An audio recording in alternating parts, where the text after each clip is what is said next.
નિફ્ટીની weekly એક્સપાયરીના દિવસે બજાર સારી તેજી સાથે બંધ. નિફ્ટીનું 23,850ને પાર ક્લોઝિંગ. બેંક નિફ્ટીમાં જોવા મળ્યો સૌથી વધારે 2.25%નો ઉછાળો. મિડ કેપ અને સ્મોલ કેપ પણ રહ્યા પોઝિટિવ કારોબાર. મોટા કોર્પોરેટ્સમાં ગવર્નન્સ ફેલ્યોરની બજાર પર પડી શકે છે અસર. CII કોર્પોરેટ ગવર્નન્સ સમિટમાં બોલ્યા સેબી ચેરમેન તુહિનકાંત પાંડે.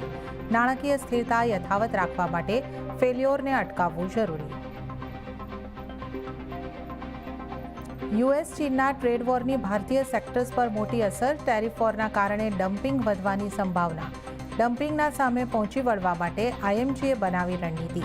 હેવી ડિસ્કાઉન્ટિંગ અને પ્રેડિટરી પ્રાઇઝિંગને લઈને ઈ-કોમર્સ પ્લેટફોર્મ્સ પર પણ નજર.